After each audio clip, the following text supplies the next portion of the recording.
Bienvenidos al Venezolano Hoy, este espacio de conversación sobre temas de interés para los venezolanos y para los amigos de Venezuela. Les saluda desde Bogotá José Ramón Villalobos, yo soy editor del Venezolano Colombia.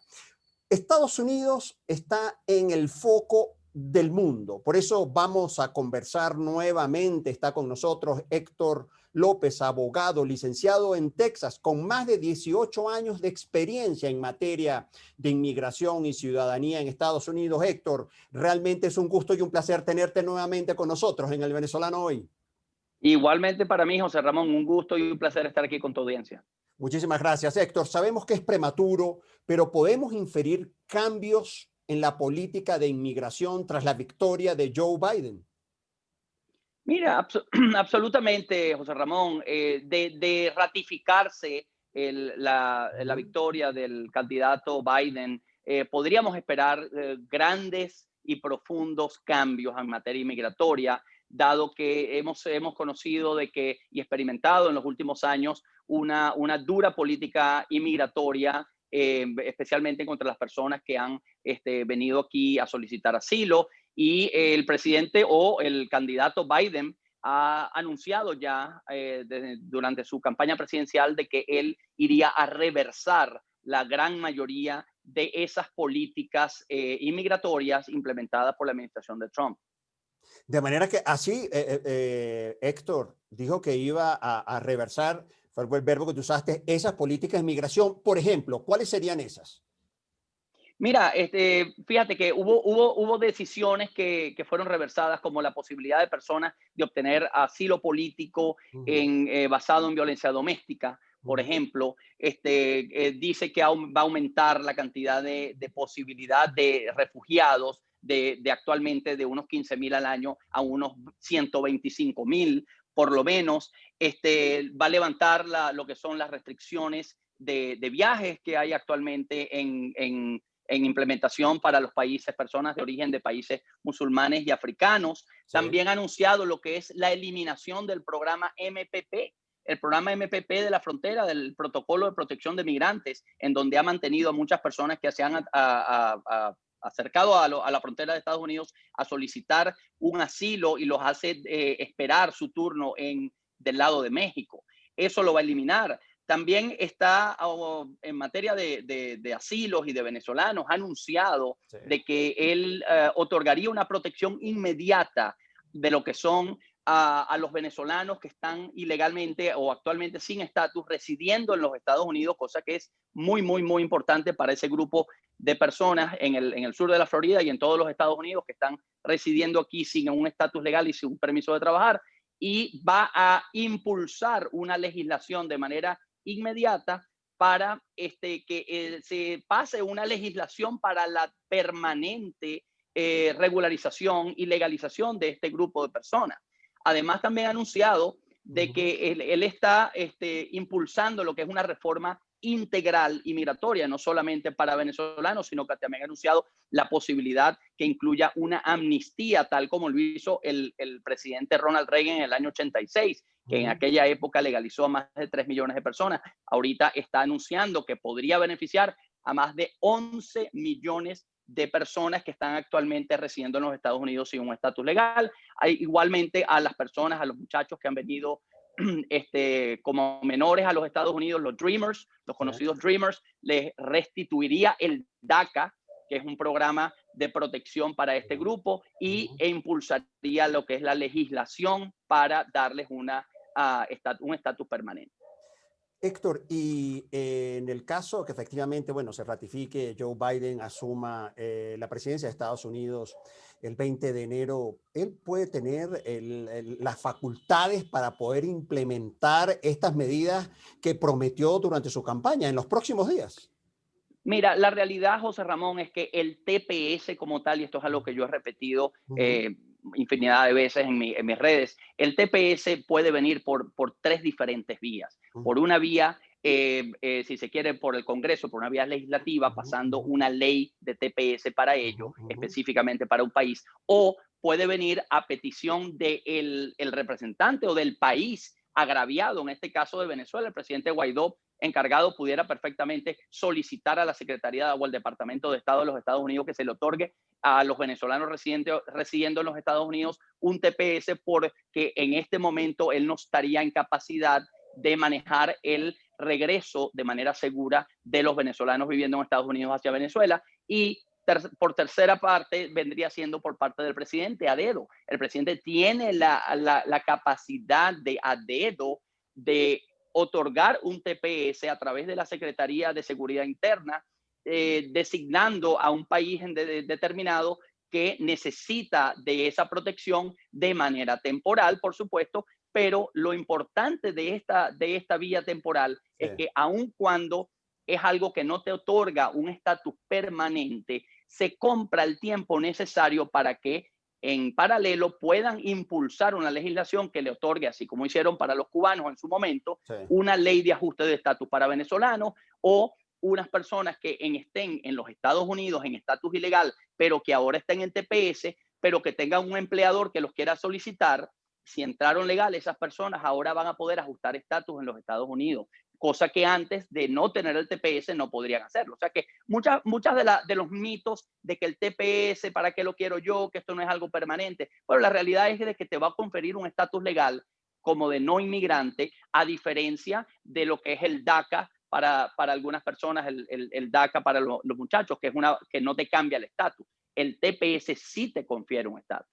Porque justamente la próxima pregunta que quiero formularte, Héctor, es, ¿qué es el TPS? Ese estatus de protección temporal. En términos conceptuales, ya nos adelantaste y describiste más o menos de qué trata el TPS, pero en términos conceptuales, ¿qué es el TPS? ¿Es un beneficio que otorga el gobierno de Estados Unidos a ciudadanos de un país en conflicto, por ejemplo? No solamente en conflicto, hay muchísimas causales por las cuales un Ujú, TPS puede ser otorgado a un país en un momento determinado que lo necesite.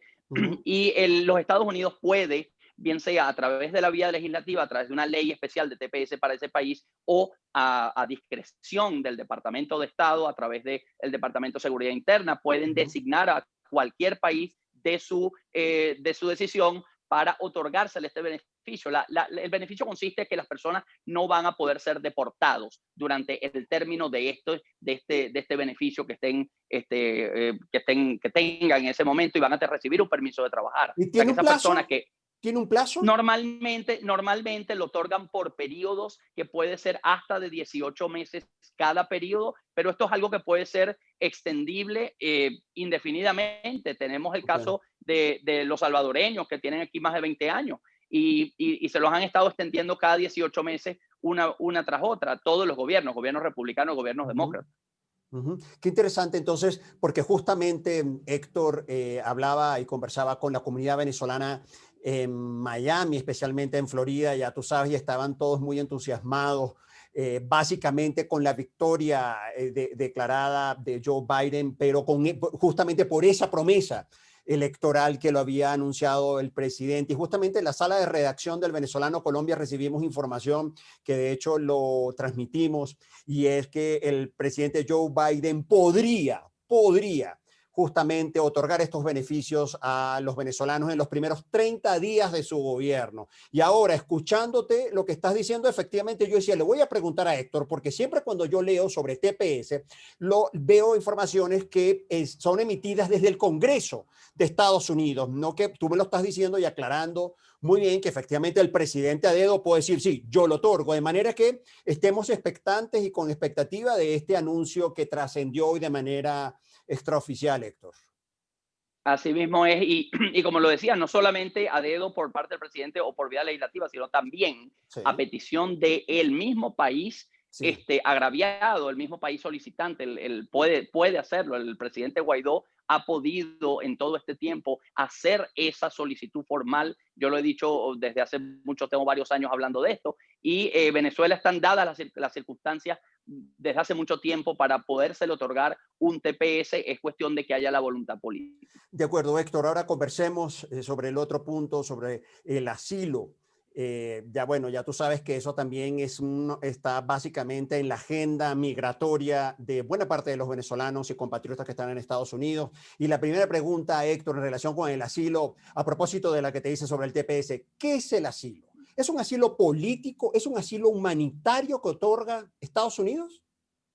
Mira, el asilo como figura es Ujú, una protección humanitaria que se le ujú, otorga a una persona, ¿ok? ujú, Por razones de que ha sufrido o ha sido víctima de persecución en su país, por razones de su raza, su religión, nacionalidad, membresía de un grupo social particular u opinión política. La ujú. opinión política viene siendo una de las razones o de los causales por la cual, en la cual la persona puede basar su aplicación de asilo y justificar por qué esa persona fue perseguida. Pero realmente el asilo viene siendo, en principio, conceptualmente hablando, es una medida de protección que va a otorgar el país extranjero, el país recibiente, en este caso los Sí, Estados Unidos, sí. a una persona de una nacionalidad extranjera porque está huyendo de una persecución o de haber sido víctima de una persecución en su país.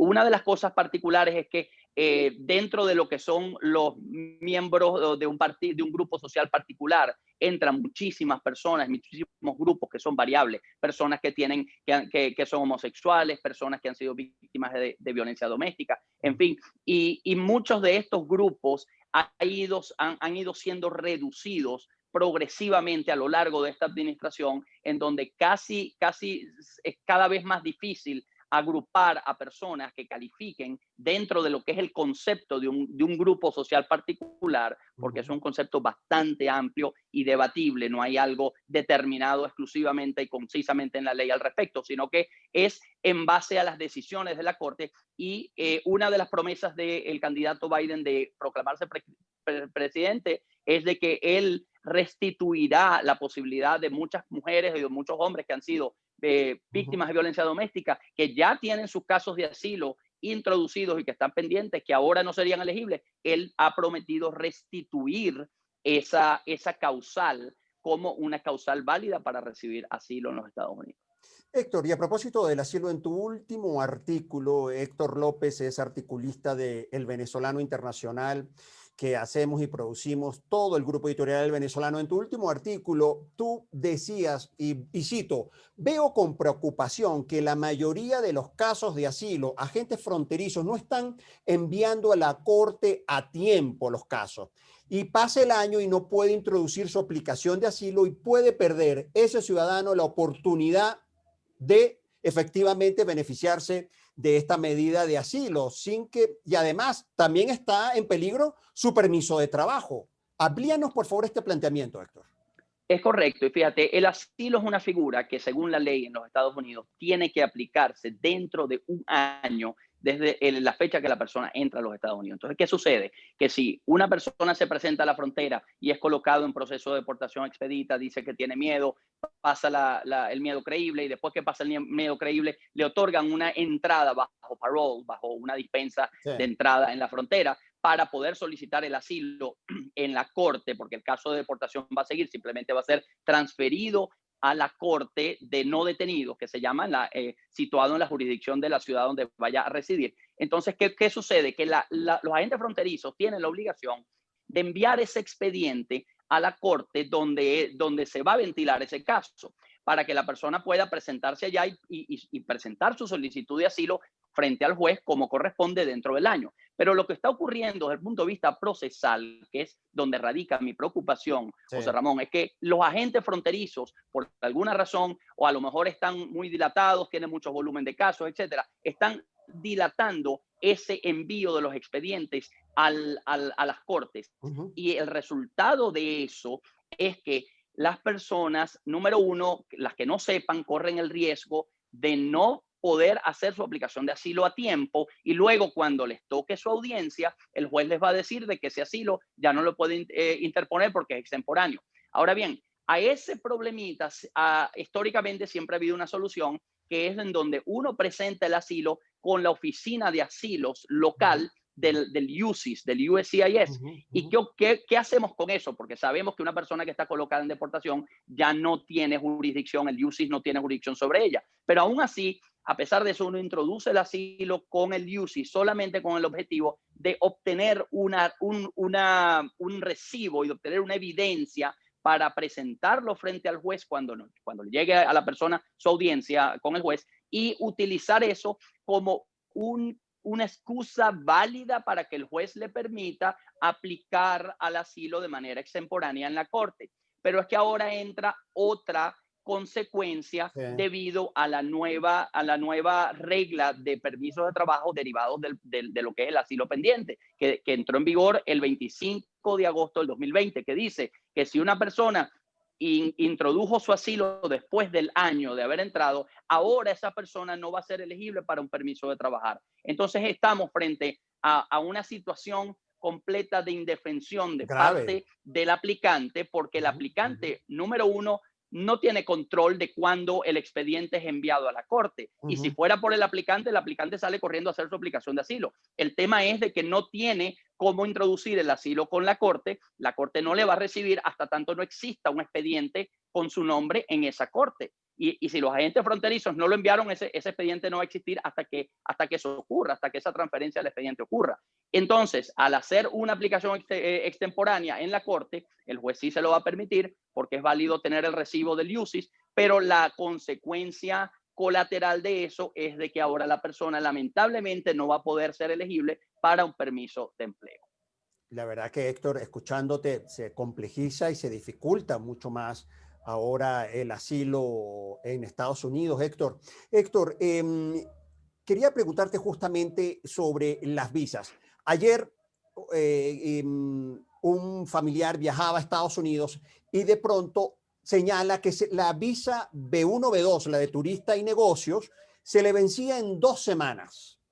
Y si en 2 semanas, ya próximo a vencerse, todavía yo puedo entrar y presentarme en el aeropuerto de Estados Unidos. Excelente pregunta, José Ramón. Fíjate, muchas personas creen que la persona cuando entra a los Estados Unidos, el término de estadía va en relación al término de validez o de vigencia de la Exacto, visa. Y exacto. no es así. El término de vigencia de la visa únicamente indica el término durante el cual la persona puede presentarse al puerto de entrada de los Estados Unidos a solicitar admisión. Pero una vez admitido, el oficial de puerto de entrada puede concederle 6 meses completo, inclusive más allá del término de vencimiento de la validez de la visa, porque no es la visa la que prevalece, sino el permiso de entrada que le otorgan en la entrada por el oficial de inmigración, que es la I-94, y eso es lo que prevalece. Una vez se le concede la entrada y el estatus es el que prevalece y no la visa. La visa se puede vencer al día siguiente y eso no quiere decir que la persona esté ilegal. Quiere decir de que la persona, la próxima vez que salga y vuelva a querer regresar a Estados Unidos, va a tener necesariamente que ir a renovar su visa en el consulado designado. Otra pregunta ya para terminar. Estamos conversando con Héctor López, nuestro abogado de inmigración de cabecera del Grupo Editorial El Venezolano. Héctor, en el caso de que yo esté necesitando una visa en este momento, si ya está vencida, ¿el consulado de Estados Unidos en Bogotá está recibiendo aplicaciones? ¿Qué estatus tenemos? Mira, tengo entendido de que en la actualidad y por efectos de la proclamación presidencial que hubo, que está en vigor hasta el 31 de diciembre de este año 2020, están suspendidas la emisión de nuevas visas, especialmente para las visas de residente y visas de trabajo. Eso es con el objetivo, bueno, de proteger el mercado laboral de los Estados Unidos, producto de la depresión laboral que se ha sentido como resultado de la pandemia. Y esa fue una de las medidas que tomó esta administración para poder prevenir y proteger a nuestro mercado laboral local. De manera que entonces esa es una información que a mí me había llegado de manera extraoficial. Yo voy a confirmarla con Héctor porque efectivamente nos reportan que no están aceptando las aplicaciones de visa en la Embajada de Bogotá, de la Embajada de Estados Unidos en Bogotá. Bueno, Héctor, la verdad que te agradezco nuevamente por habernos concedido tu tiempo, tu saber, tu conocimiento y tu experticia en temas de visa y de inmigración en Estados Unidos. A ustedes muchísimas gracias, Héctor. Seguramente nos vemos próximamente. Seguro que sí. Y a ustedes, gracias por haber siempre acompañándome acá en El Venezolano Hoy. Chao.